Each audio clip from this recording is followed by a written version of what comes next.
बिस्मिल्लाहिर्रहमानिर्रहीम। अस्सलामु अलैकुम dear students, welcome to Multi Leads Academy. Multi Leads Academy में हम आपको खुशामदीद कहते हैं। डियर स्टूडेंट्स, हम एनिमल बिहेवियर चैप्टर पढ़ रहे हैं। इससे पहले हमारा जो लेक्चर था वो बायोलॉजिकल रिदम्स के हवाले से था। आपने अगर इस चैप्टर के बकिया लेक्चर नहीं देखे तो आप प्लेलिस्ट में जाकर वो देख सकते हैं। और जो आज का हमारा टॉपिक ऑफ डिस्कशन है वो है इन्नेट बिहेवियर, जैसे हम इनबॉर्न इंस्टिंक्टिव बिहेवियर भी कहते हैं। तो इन्नेट बिहेवियर से लफ्ज़ को जाने तो इन्नेट लफ्ज़ की मीनिंग है पैदाइशी। मीन्स ऐसे बिहेवियर, ऐसी आदतें जो कि किसी जानदार के अंदर पैदाइशी तौर पर पाई जाएं, उन बिहेवियर्स को हम इन्नेट बिहेवियर्स कहते हैं, या जिन्हें हम इनबॉर्न भी कहते हैं या इंस्टिंक्टिव भी कहते हैं। इनकी मीनिंग है पैदाइशी, शुरू से। नाउ यहाँ पर कुछ मिसालें मैं आपको दूंगा। जैसे आप देखते हैं कि जब एक बच्चा पैदा होता है तो वो अपनी माँ के निपल्स को ढूंढना शुरू करता है। फिर वो निपल्स को सक करने की जो उसके अंदर हैबिट है वो हमने उसे सिखाई नहीं है। वो खुद से सक करना पहले से ही जानता है। या फिर आप देखें कि मकड़ी जाल बनाती है, स्पाइडर, तो उसको वो जिस पैटर्न से जाल बनाती है हमने उसको सिखाया नहीं, वो उसके अंदर प्रायर एनी एक्सपीरियंस तो पैदाइशी तौर पर उसके अंदर मौजूद होता है।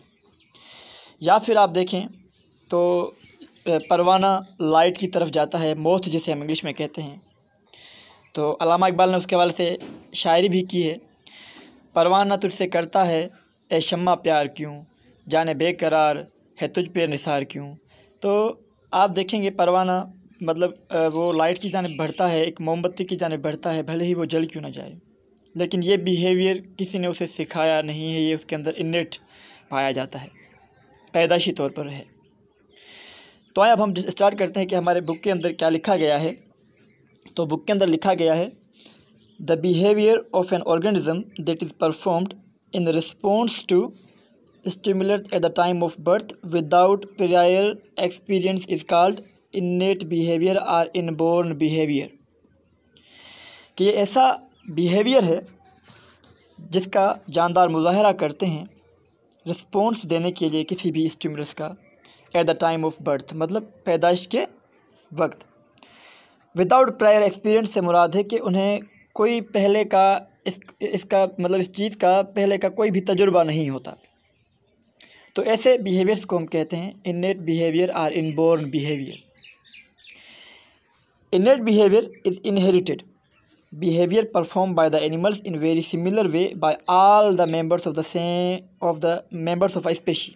ठीक है, तो इन्नेट बिहेवियर एक इनहेरिटेड है। इनहेरिटेड से मुराद कि ये अपने वालिदैन से ही लेते हैं, ये जेनेटिक है, मौरूसी तरीके से दाखिल होता है अपने वालिदैन से बच्चों के अंदर। और ये जो बिहेवियर है, अगर एक स्पेशी की बात करें तो उस स्पेशी के सब मेंबर्स वो सेम बिहेवियर शो करेंगे। फॉर एग्जांपल यहाँ पर एक मिसाल दिया गया है, a human newborn baby instinctively grasp object placed in his palm. तो लिखा गया है कि जो इंसान का बच्चा होता है, जो पैदाइशी तौर पर, वो फितरी तौर पर इंस्टिंक्टिवली उसके पाम में, उसकी हथेली पर आप कुछ भी रख देंगे तो उसे ग्रेस्प करेगा, उस पर अपनी गिरफ्त मजबूत बनाएगा। तो ये ना सिर्फ एक बच्चा बल्कि जितने भी बच्चे होंगे वो सब यही एक्टिविटी परफॉर्म करेंगे, यही बिहेवियर शो करेंगे। आगे लिखा गया है, innate behaviours are important in the survival of specially those animals that have short life span and poorly developed nervous system. वैसे तो ये सबके लिए फ़ायदेमंद होता है, चाहे उनका लॉन्ग लाइफ स्पेन हो, उनकी उम्रें बड़ी हों या फिर छोटी हों। लेकिन ये ज़्यादातर फ़ायदेमंद साबित होता है उन जानदारों के लिए, उन जानवरों के लिए जिनकी लाइफ स्पेन बहुत ही पुअर छोटी हो और जिनका नर्वस सिस्टम वेल डेवलप्ड ना हो।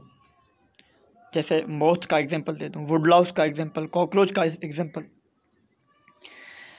अच्छा, आगे बढ़ते हैं। There are two types of inner behaviours. Inner behaviours के दो टाइप्स होते हैं, एक ओरिएंटेशन, ओरिएंटेशन से मुराद है जानिबदार वाकफियत है, नॉन ओरिएंटेशन गैर जानिबदार गैर वाकफियत, ठीक है। तो ये दो टाइप्स आ गए इनर बिहेवियर के। अब हम ओरिएंटेशन बिहेवियर को देख लेते हैं।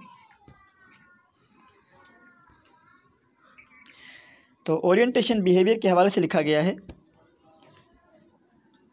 The behaviour in which in organisms, ये ऐसा बिहेवियर था जिसके अंदर जानदार मूव्स आर चेंजेस, जिस हरकत करता है या फिर तब्दील करता है इट्स डायरेक्शन, अपनी डायरेक्शन को, in response to a source of stimuli. किसके रिस्पॉन्स में? एक सोर्स ऑफ स्टिमुलाई के रिस्पॉन्स में हरकत करता है या अपनी डायरेक्शन को तब्दील करता है, अपनी पोजीशन को चेंज करता है। इस किस्म की जो बिहेवियर होता है इसे हम कहते हैं कॉल्ड ओरिएंटेशन बिहेवियर। आगे चलते हैं तो मज़ीद इसके हवाले से लिखा गया है। अब यहाँ पर टैक्सेस का मिसाल दिया गया है, प्लूरल जिसे टैक्सेस कहते हैं। टैक्सेस एक ओरिएंटेशन बिहेवियर है और ये डायरेक्शनल मूवमेंट होती है, towards or away from the particular stimulus, stimulus की जानिब या स्टिमुलस से दूर। अब देखें स्टिमुलस कौन सी है, लाइट या फिर हीट। मिसाल दिया गया है, if the response is movement, if the response is movement towards the stimuli, अगर स्टिमुलाई की जानिब हो, उसकी तरफ हो, तो ऐसी अपना मूवमेंट को हम कहते हैं पॉजिटिव टैक्सेस। और अगर response is movement away from the stimulus, वो स्टिमुलस से दूर हो, तो ऐसी अपना मूवमेंट को हम कहते हैं negative taxes. Okay, now moth, वही बात, परवाना जो मैंने आपको बताया, शो पॉजिटिव टैक्सेस, ये पॉजिटिव टैक्सेस जाहिर करता है by moving towards the light, and cockroach show negative taxes by moving away from the light. Cockroach light से दूर भागता है, जबकि परवाना लाइट की जानिब भागता है, उसकी तरफ भागता है। वैसे जो मैंने आपको अल्लामा इकबाल का शेर सुनाया, परवाना तुझसे करता है ए शम्मा प्यार क्यों, जाने बेकरार है तुझ पर निसार क्यों। तो वही बात है, एक परवाने की शम्मा से एक मोहब्बत होती है, लेकिन ये मोहब्बत नहीं, हकीकत में ऐसा होता है जो साइंटिस्ट ने रिसर्च के मुताबिक प्रूव किया है कि ये जब आर्टिफिशियल लाइट्स नहीं होती थी, मीन जब हमने बल्ब वगैरह नहीं बनाया था, जब हम फायर वगैरह नहीं जलाते थे, तो उस वक्त जो इंसेक्ट्स क्या करते थे, ये नेविगेट करते थे अर्थ वेज को, अपनी अर्थ के मून के हिसाब से, मून की रोशनी को देखकर अपनी जो डायरेक्शन है उसको वो तब्दील करते थे, अपना रास्ते ढूंढते थे, अपने जो मंजिल है उसकी जानिब बढ़ते थे। जब ये आर्टिफिशियल लाइट आ गई तो ये मून को छोड़कर इन लाइट्स की जानिब इनको नेविगेट, मतलब इन पर नेविगेट करने लगे, इनके हवाले से, मतलब ये कन्फ्यूजन का शिकार है और कुछ भी नहीं है, ठीक है। तो आगे बढ़ते हैं। With respect to type of stimuli, taxes might be classified as phototaxes. Photo का मतलब होता है लाइट, मीन्स लाइट की जानिब, रिस्पॉन्स टू लाइट मतलब ये लाइट को रिस्पॉन्स देते हैं। फिर केमो आपको पता है chemicals, chemotaxis, response to chemical substances.